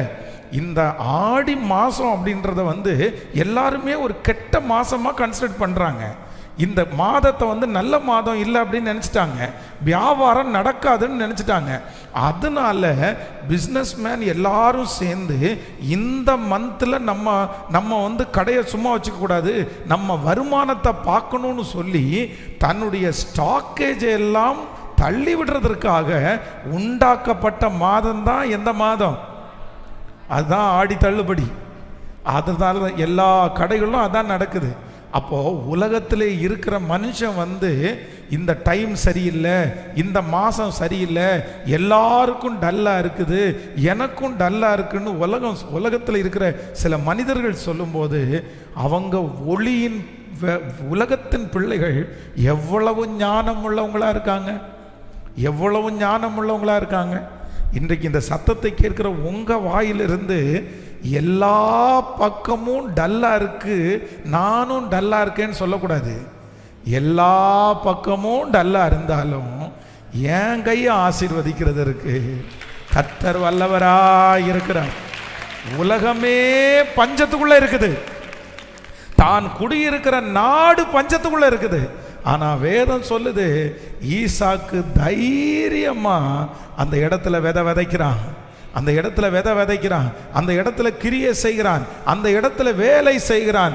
அவனுக்கு ஒரே ஒரு நம்பிக்கை இருக்குது, பவுல் நடலாம், அப்பல்லோ நீர் பாய்ச்சலாம், ஆனால் நடுகிறவனாலும் அல்ல, நீர் பாய்ச்சுகிறவனாலும் அல்ல, விளைய செய்கிற தேவனாலே, விளைய செய்கிற தேவனாலே. ஹல்லேலூயா. உங்க கூட இருக்கிற 10 பேரு இந்த மந்த் டார்கெட்டை அச்சீவ் பண்ண முடியாதுன்றது சோர்ந்து போனாலும் கர்த்தர் வாக்கு கொடுக்கிறார், உலகத்தில் இருக்கிறவனை விட உங்களுக்குள்ளே இருக்கிற இயேசு அவர் பெரியவர், அவர் அந்த இடத்துல உங்களை வெற்றி சிறக்க பண்ணுவதற்கு அவர் வல்லவராய் இருக்கிறார். எல்லாரும் எங்க கிரியை செய்யணும் அப்படின்னு சொன்னா வேதம் சொல்லுகிறது, உலகமெங்கும் பஞ்சம் உண்டாயிருக்கும் போது, அப்படின்னா எதுவுமே வாய்க்காத போது, மற்றவர்களுக்கு எதுவுமே வாய்க்காத போது நான் என்ன பண்ணுவேன் அப்படின்னா, நான் செய்வேன், நான் கிரியை செய்வேன், கர்த்தர் என்னை கிருபையாய் வாய்க்க பண்ணுவார். கைகளை அசைத்தோரு ஹல்லேலூயா. மறக்கவே முடியாது. முதலிலே நம்முடைய திருச்சபை வந்து இங்கே ரத்தினபுரிக்குள்ளே தான் நடந்துட்டு இருந்துச்சு. கோயம்புத்தூரில் இருக்கிற மக்களுக்கு மட்டும்தான் தெரிஞ்சிட்டு இருந்துச்சு, அவ்வளோதான். இந்த மீடியான்னு ஒன்று இருக்கிறதே எனக்கு தெரியாது. ஆனால் இந்த மீடியாவில் வந்து இந்த நம்ம சர்ச்சை ஆரம்பிக்கிறதுக்கு முன்னாடி டிவி சேனல், யூடியூப் சேனல், இப்படி நிறைய சேனல்களை நிறைய ஊழியங்கள் செய்து கொண்டே இருந்தார்கள் நிறைய பேர். ஆனால் எனக்கு அப்படிப்பட்ட ஒரு எண்ணம் அப்படி எதுவுமே தோணுனதே இல்லை, அந்த தாட்டே வந்ததில்லை. ஆனால் எப்போ வந்துச்சு அப்படின்னா இந்த கொரோனா வந்துச்சு பாருங்களேன், எல்லாரும் வீட்டில் இருந்தாச்சு. இப்போ ஆண்டவரை ஆராதிக்கிறதுக்கு வசதியே இல்லை. அப்போது நான் மனசில் என்ன நினச்சேன் அப்படின்னு சொன்னால், இல்லை நம்ம இந்த நாட்களில் நம்ம எல்லாரும் ஒருத்தருடைய முகத்தை ஒருத்தர் பார்க்கல, ஆனால் எப்படியாவது ஜனங்கள் வாரம் ஆராதனையை அட்டன் பண்ணணும் அப்படின்னு நினச்சி தான் இந்த யூடியூப் அப்படின்ற ஒன்றை ஆரம்பித்து அதன் மூலமாய் சர்ச்சில் வந்து வீடு அப்போ பக்கத்தில் இருந்ததுனால லாக்டவுனில் ஈஸியாக வந்து சர்ச்சில் வந்து உட்காந்து ரெக்கார்ட் பண்ணி எல்லாத்தையும் யூடியூப்பில் போட ஆரம்பித்தாச்சு. ஆனால் எனக்கு வந்து எல்லாரும் வீட்டில் உட்காந்துட்டு இருக்கிறதுனால என் மனசில் என்ன தோணுச்சு அப்படின்னா, எல்லாரும் வீட்டில் உட்காந்தா என்ன பண்ணுவாங்க, ஒன்று ஒருத்தருக்கு மாற்றி சண்டை போடுவாங்க, இல்லை அப்படின்னா தூங்குவாங்க, இல்லைன்னா ஃபோனை பார்ப்பாங்க. சரி, இந்த நேரம்தான் சரியான நேரம், என்னன்னா ஆண்டவருக்குள்ள பலப்படுவதற்கு சரியான நேரம். நீங்கள் நம்ப மாட்டீங்க, ஆண்டவருடைய பெரிய கிருபையினால அந்த லாக்டவுன் டைமில் கிட்டத்தட்ட ஏறக்குறைய எல்லா நாட்களும் 21 நாள் ஜபம், 40 நாள் ஜபம், அதிகாலை ஜபம், அதில் வந்து ஒவ்வொன்றும் இரக்கம் செய்யும் வரை உண்மையே இது எல்லாத்தையும் அப்படியே உட்காந்து ரெக்கார்ட் பண்ணி அப்படியே ஷூட்டிங் பண்ணி ஜோம் பண்ணி எல்லாத்தையும் அனுப்பணும். நான் நம்புகிறேன் நம்முடைய இந்த கம்ஃபர்ட் திருச்சபையை கர்த்தர் 27 நாடுகளுக்கு எப்போ கொண்டு போனார் தெரியுமா? எப்போ கொண்டு போனார் சொல்லுங்க? இருண்ட காலத்தில், எல்லா பக்கமும் அடைக்கப்பட்ட காலத்தில், எல்லா திருச்சபைகளும் பூடு போட்டு உள்ள உட்காந்துருக்கிற காலத்தில், எதுவும் நடக்காத போது எங்கே கொண்டு போனார் அப்படின்னா அத்தனை கண்ட்ரீஸ்க்கு ஆண்டவர் கொண்டு போனார். ஹல்லேலூயா, ஹல்லேலூயா. இங்கே கூட இந்த சத்தத்தை கேட்குற நிறைய பேர் வந்து இன்னைக்கு இந்த ஊழியம் இங்கே நடக்குது, இதை விட நல்லா தான் நடத்திட்டு இருந்தோம். இந்த ரத்தினபுரியில் இப்போ கிடையாது. இப்போ வந்து 21 நாள் ஜபம் வைக்கிறாரு, 40 நாள் ஜபம் வைக்கிறது கிடையாது. ஊழியம் 2005 ஆரம்பித்ததுலேருந்தே 10 பேர் வெளிவராக இருக்கும்போது கூட சர்ச்சில் வந்து கூட்டம் மட்டும், இந்த ஊழியம் மட்டும் குறையவே குறையாதுங்க. காலையில் 5 மணி ஜபம் நடந்துகிட்டே இருக்குங்க. நான் இன்று வரைக்கும் ஊழியத்தை வந்து சும்மாவே செஞ்சுட்டே தான் இருப்பேன். ஆனால் இன்றைக்கு அத்தனை பேருக்கும் போய் சேர்ந்தது எப்போ தெரியுமா? எல்லா வாசல்களும் மூடப்படும் போது. பிரதர், ஆண்டவர் தீர்க்க தரிசனமாக சொல்கிறாரு, சிஸ்டர் தீர்க்க தரிசனமாக சொல்கிறாரு, நீங்கள் கிரியை செய்யணும், நீங்கள் வேலை செய்யணும், நீங்கள் சும்மா இருந்துட முடியாது. எப்போ தெரியுமா? சுற்றி இருக்கிற அத்தனை பேருக்கும் அவர்கள் கிரியை செய்தும் நடக்காது அப்படின்னு நினச்சி அவங்க சோர்ந்து போயிருந்தாலும் நான் நம்புகிறேன் எதையும் காரணம் காமிக்காதீங்க, எதையும் காரணம் காமிக்காதீங்க, சூழ்நிலையை காரணம் காமிக்காதீங்க, நேரத்தை காரணம் காமிக்காதீங்க. நான் கிரியை செய்தால், அதான் ஆண்டவர் சொல்கிறார், உன் கிரியைகளை நான் அறிந்திருக்கிறேன், உன் கிரியைகளை நான் அறிந்திருக்கிறேன், உன் கிரியைகளை நான் அறிந்திருக்கிறேன். நம்முடைய கிரியைகளுக்கு தக்க பலனை கொடுக்கிற ஒரு நல்ல தேவனை தான் நாம் ஆராதிக்கிறோம். நான் நம்புறேன், நீங்க உற்சாகத்தோட செய்யுங்க, நீங்க வேகமா செய்யுங்க, நீங்க மனசார செய்யுங்க.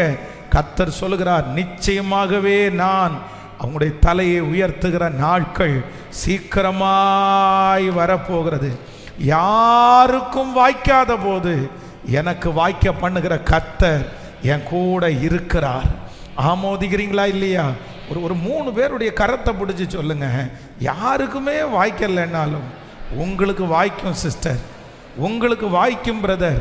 எல்லாரும் நஷ்டப்பட்டாலும் உங்க கைகளை கர்த்தர் ஆசீர்வதிக்கிறதுக்கு கர்த்தர் வல்லவரா இருக்கிறார் பிரதர். நீங்க செய்யுங்க, நீங்க உழைங்க.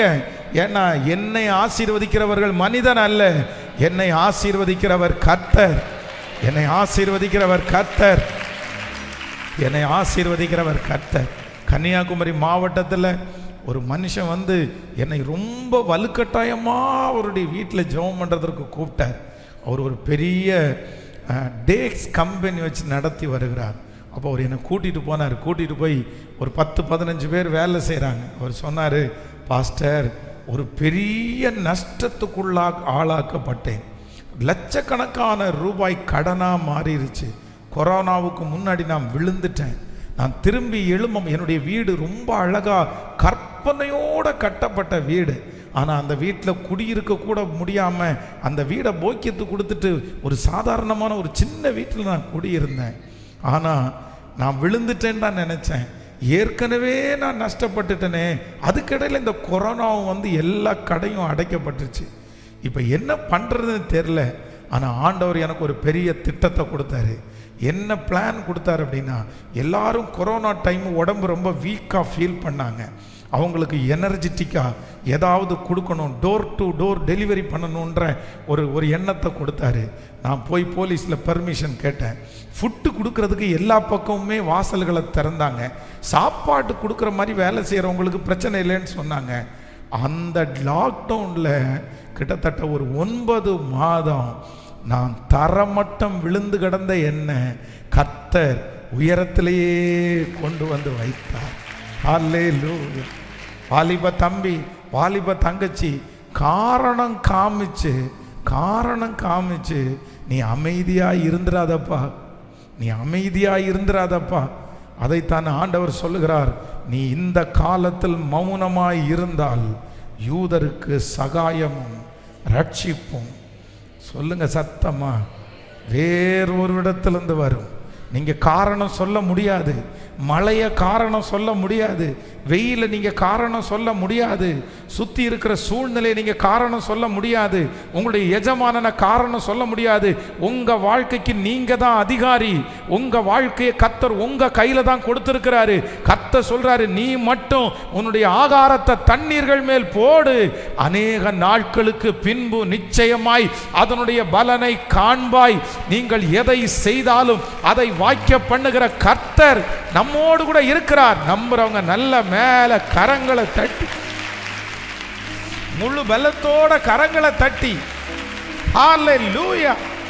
சூழ்நிலைகளை நான் காரணம் சொல்ல மாட்டேன், சூழ்நிலைகளை காரணம் சொல்ல மாட்டேன். தீர்மானம் எடுக்கிறீங்களா? சொல்லுங்க, சூழ்நிலைகளை நான் காரணம் சொல்ல மாட்டேன், சூழ்நிலைகளை காரணம் சொல்ல மாட்டேன். ஆண்டவர் அதை வெறுக்கிறார். ஸோ நம்பர் 3, மூன்றாவதாக இந்த தேவ மனுஷன் கிரியை செய்கிறாரு பாருங்களேன். இந்த தேவ மனுஷன் ஒர்க் பண்ணுறாரு. ஒரு வசனத்தை வாசிக்கலாம். 26ஆம் அதிகாரத்தினுடைய 7வது வசனத்தை வாசிக்கலாம். 26ஆம் அதிகாரம் 7வது வசனம். 26:7. அவ்விடத்து மனிதர்கள் அவன் மனைவியை குறித்து விசாரித்த போது, இவள் என் சகோதரி என்றான். ரெபேக்காள் பார்வைக்கு அழகுள்ளவன் ஆளபடினால் அவ்விடத்து மனிதர்கள் அவன் நிமித்தம் தன்னை கொல்லுவார்கள் என்று எண்ணி அவனை தன் மனைவி என்று சொல்ல பயந்தான். இப்போ என்ன நடக்குது அப்படின்னா, இந்த ஈசாக்கு சந்திக்கிற சூழ்நிலை என்ன சூழ்நிலை அப்படின்னு சொன்னா, வெளியே சொல்ல முடியாதது மாதிரி ஒரு பிரச்சனை. என்னது சொல்லுங்க? வெளியே சொல்ல, இது உள்ளுக்குள்ள மட்டும்தான் தெரியும். இது ஃபேமிலியில் இருக்கிறவங்களுக்கு தான் சிலருக்கு தெரியும். என்ன இந்த பிரச்சனை, என்ன பிரச்சனை அப்படின்னா, தன்னுடைய மனைவி அழகா இருக்கிறா, ஆனால் அழகா இருக்கிற மனைவியை திட்டவா முடியும்? இல்லை நீ கொஞ்சம் அசிங்கமாகனா சொல்ல முடியும்? அப்படியெல்லாம் சொல்ல முடியாது. அது அழகா அவங்களுக்கு கொடுத்தது. ஆனால் அவங்க அழகா இருக்கிறதுனால இவருக்கு என்ன வருது அப்படின்னு சொன்னால் ஒரு பயம் வருது. ஆனால் மனைவி நல்லவங்க தான், மனைவியை விட்டு கொடுக்க முடியாது. இப்போ என்ன வருது அப்படின்னா, இப்போ வெளியில் போய் தன்னுடைய மனைவியை சொன்னாலும் பிரச்சனை, மனைவின்னு சொல்லலைனாலும் பிரச்சனை.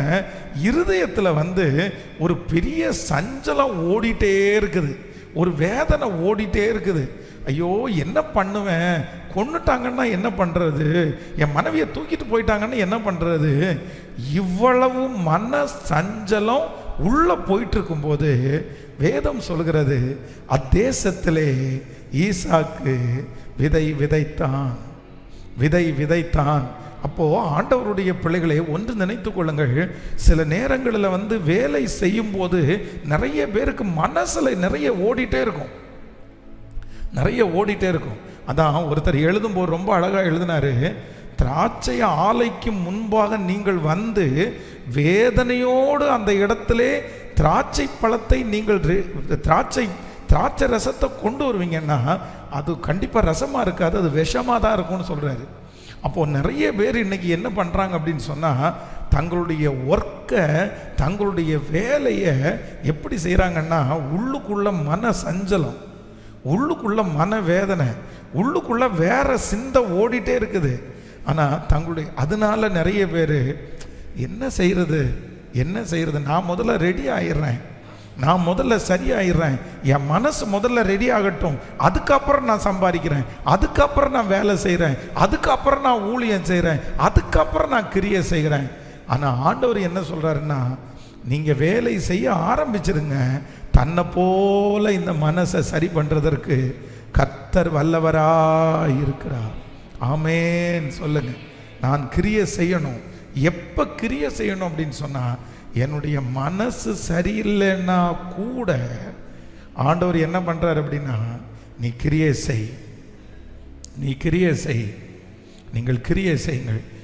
எலியா மனசு ரொம்ப ஸ்ட்ராங்காக இருக்கும்போது நிறைய செஞ்சார், நிறைய ஊழியம் செஞ்சார், ரொம்ப தைரியமாக நின்னார். ஆனால் இந்த ஏசபேல் என்கிற அந்த ஸ்திரீயினுடைய வார்த்தையை கேட்டு மனம் சலிச்சு போய் உடனே என்ன பண்ணார் அப்படின்னா, போய் சூறை செடியினுடைய கீழே படுத்துட்டு, போதும் கர்த்தாவே, என் பிதாக்களை பார்க்கலும் நான் நல்லவள் அல்ல அப்படின்னு சொன்னார். ஆனால் ஆண்டவர் என்ன சொல்கிறார் அப்படின்னு சொன்னால், உனக்கு இங்கே என்ன வேலை, நீ போக வேண்டிய தூரம் வெகு தூரம். ஹல்லேலூயா, ஹல்லேலூயா. எத்தனை பேர் ஆமோதிக்கிறீங்க? ஈசாக்கு கிரியை செய்தான் 3 விதத்தில். நம்பர் 1, முதலாவதாக கிரியை செய்தான். எதுவுமே வாய்க்காத போது, யாருக்குமே வாய்க்காத போது ஈசாக்கு கிரியை செய்தான், கர்த்தர் அவனை ஆசீர்வதித்தார். நம்பர் 2, இரண்டாவதாக வேதம் சொல்கிறது, அவன் அவமானப்பட்ட இடத்துல அவன் கிரியை செய்தான். கர்த்தர் அவனை பல மடங்கு ஆசீர்வதித்தார். கைகளை உயர்த்தி ஒரு ஹல்லேலூயா சொல்லலாம். பல மடங்கு ஆசீர்வதித்தார். நம்பர் 3, மூன்றாவது, மனசு சரியே இல்லை, மனசில் ஒரு பெரிய குழப்பம் ஓடிட்டு இருக்குது, மனசில் ஒரு நிம்மதி கூட இல்லாத மாதிரி இருக்குது. ஆனாலும் தான் கிரியை செய்கிறதை அவன் ஒரு நாளும் என்ன பண்ணலைன்னா விடவே இல்லை. இந்த சத்தத்தை கேட்குற யாராவது ஒருத்தர் வீட்டில் சுருண்டு போய் நீங்கள் படுத்து கிடக்கலாம், ஒரு அறைக்குள்ளே சுருண்டு போய் படுத்து கிடக்கலாம். பாஸ்டர், எனக்கு மனசே இல்லை, என்னுடைய மனைவி என்னை காயப்படுத்திட்டாங்க, என் கணவன் என்னை காயப்படுத்திட்டாரு, என் பிள்ளைங்க என்னை காயப்படுத்திட்டாங்க, எனக்கு மனசு ரொம்ப வேதனையாக இருக்குது, அதனால நான் எந்த வேலையும் நான் செய்கிறதில்லை, நான் எந்த வேலையும் செய்ய போகிறதில்லை, வேண்டான்னு நான் முடிவு பண்ணிட்டேன், இனி என்ன பண்ணுறது? அப்படி எத்தனையோ மாதங்களாய் சோர்ந்து போய் கிடக்கலாம். ஆனால் நான் நம்புகிறேன், இன்றைக்கு இந்த மாதத்தினுடைய இந்த முதல் ஞாயிற்றுக்கிழமை கர்த்தர் உங்கள் பக்கத்தில் வருகிறார், கர்த்தர் உங்கள் அருகாமையில் வருகிறார். உங்கள் பிள்ளையினுடைய வாழ்க்கையை பார்த்து சோர்ந்து போக வேண்டாம், நடக்கிறத பார்த்து சோர்ந்து போக வேண்டாம், இந்த சூழ்நிலையை பார்த்து சோர்ந்து போக வேண்டாம்.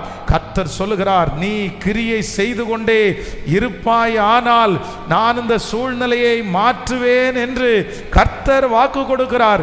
இந்த நிலைமை மாறும். எண்ணங்களை கர்த்தர் மாற்றுகிறவர். நல்ல கரங்களை தட்டி முழு பலத்தோடு ஆமென். நான் அவமானம் அடைவது இல்லை, நான் அவமானம் அடைவது இல்லை. கர்த்தர் என்னை கிருபையாய் தாங்குகிறவர். ஹல்லேலூயா, ஹல்லேலூயா. அவமானம் அடைவதில்லை. அப்பா நான் உமது பிள்ளை, அப்பா நான் உமது பிள்ளை. ஒரு நாளும் அவமானம் அடைவதில்லை. பாடுவோம் அவமானம்.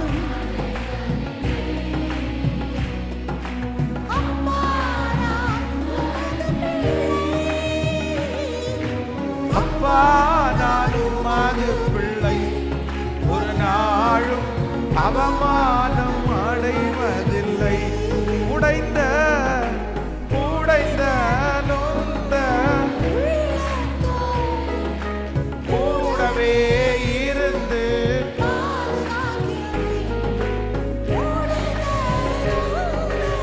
உள்ளத்தோடே கூடவே இருந்து பாதுகாக்கின்றேன். அநேக துன்பங்கள் சேர்ந்து வந்தாலும், அநேக துன்பங்கள் சேர்ந்து வந்தாலும் அனைத்தினின்றும் என்னை விடுவிக்கின்றீர். அனைத்தினின்றும் என்னை கைகளை மேல தட்டி அவமானம் இயேசுவே.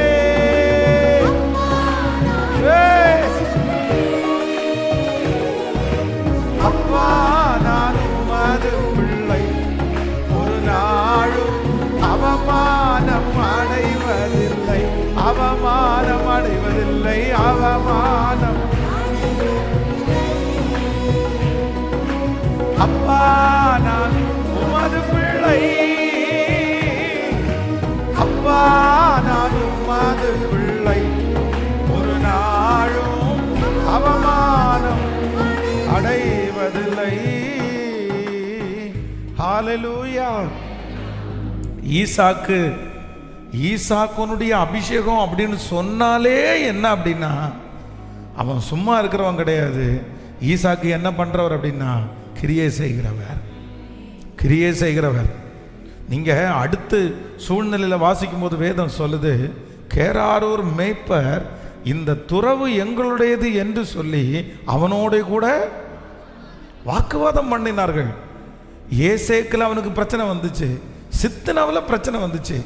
ஏசேக்கில் பிரச்சனை வரும்போது சித்தனாவில் வேலை செஞ்சான், சித்தனாவில் பிரச்சனை வரும்போது ரகபோத்தில் வேலை செய்தான். ரகபோத்தில் கர்த்தர் இடம் உண்டாக்கின போது அங்கேயும் சும்மா இல்லை, அடுத்து ஒரு துறவை தோண்டினார்கள், அதுலேயும் கர்த்தர் தண்ணீரை காண பண்ணினார். அப்போ ஈசாக்குனாலே என்ன அர்த்தம் அப்படின்னு சொன்னா, கிரியை செய்கிறவன். இன்னைக்கு உங்களுடைய தலையின் மேலையும் என் தலை மேலையும் ஒரு அபிஷேகம் வேணும். என்ன அபிஷேகம் அப்படின்னு சொன்னா, செயலாற்றுகிற அபிஷேகம், கிரியை செய்கிற அபிஷேகம். நிறைய பேர் உங்களை பார்த்து என்ன பார்த்து சொல்லணும், இவன் சும்மாவே இருக்க மாட்டானா, இவன் சும்மாவே. சத்தமா சொல்லுங்க. இன்னைக்கு நம்ம நிறைய பேர் என்ன பேர் வாங்கி வச்சிருக்கிறோம்? உங்க மனசாட்சி உங்களை பார்த்து என்ன சொல்லுது? சும்மாவே இருக்கிறியப்பா, சும்மாவே இருந்து என்னப்பா பண்ண போற? சும்மா இருந்து என்ன செய்ய போறீங்க? ஏதாவது செஞ்சீங்களா? ஏதாவது பண்ணீங்களா? வேதத்தில் எந்த மனிதர்களும் எந்த இடத்துலையும் காரணம் இல்லாமல் இருக்கவே இல்லை. காரணம் இல்லாமல் தெருவாசல்ல உட்கார்ந்திருந்தவன் ஒரே ஒருத்தன் லோத்து. அந்த லோத்தினுடைய வாழ்க்கை திரும்பி தூக்கி எடுக்கவே முடியல. காரணம் இல்லாமல் எந்த தெருவில், எந்த வீட்டில், எந்த இடத்துல ஒரு மனுஷன் உட்கார்ந்துருக்கிறானோ அந்த மனுஷனை காப்பாற்றுறது ரொம்ப கஷ்டம். ஆனால் அதே நேரத்தில் எந்த இடத்துல போனாலும் காரணத்தோட ஒரு தேவ பிள்ளை போனால் அந்த இடத்துல முகாந்திரம் இல்லாமல் வராததுனாலே கர்த்தர் அந்த முகாந்திரத்திற்கு பதில் கொடுக்க வல்லவராக இருக்கிறார். ஆமென். நம்ம எல்லாரும் ஜெபம் பண்ண போகிறோம். என் தலை மேலே ஈசாக்குனுடைய அபிஷேகத்தை கர்த்தர் தரணும். அப்படியே எழுமி நில்லுங்க பார்க்கலாம். வேகமாக எழுமி நின்று, ஆண்டவரே இன்றைக்கு என்னுடைய தலையின் மேலே ஈசாக்குனுடைய அபிஷேகம். ஈசாக்கு கிரியை செய்கிறவன், ஈசாக்கு செயலாற்றுகிறவன். ஆமென். ஹல்லேலூயா.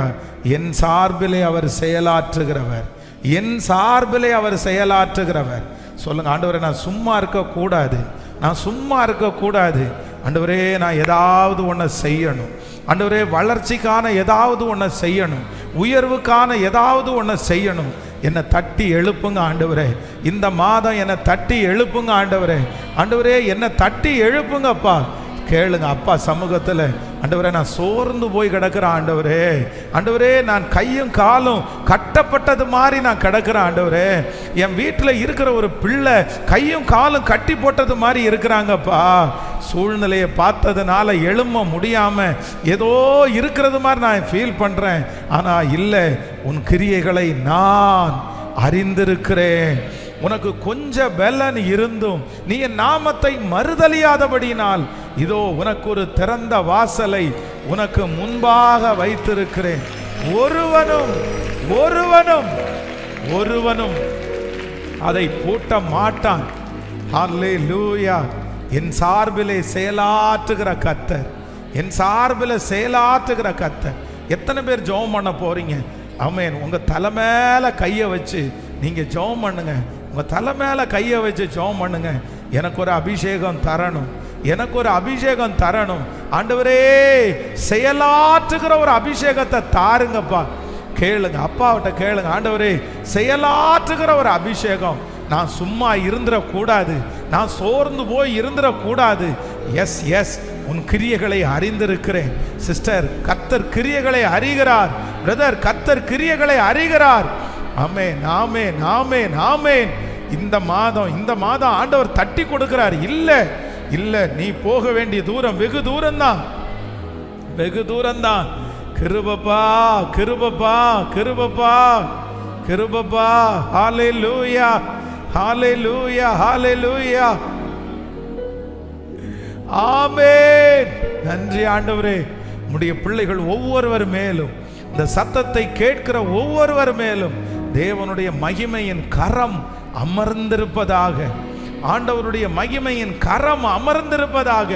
இந்த மாதம் நீர் கொடுத்த வாக்குத்தத்தத்தின்படியே எங்களுடைய கிரியை அறிந்திருக்கிறீர் அல்லவா ஆண்டவரே. ஒரு திறந்த வாசலை எங்க வேலையில பார்க்க போகிறதற்காய், தொழிலில் பார்க்க போகிறதற்காய், எதிர்கால வாழ்க்கையில பார்க்க போகிறதற்காய் கர்த்தர் நீர் இரக்கம் செய்கிறதற்காக நன்றி ஆண்டவரே. நன்றி அப்பா, நன்றி அப்பா. உடைய பிள்ளைகளை மனதார ஆசீர்வதிக்கிறேன்.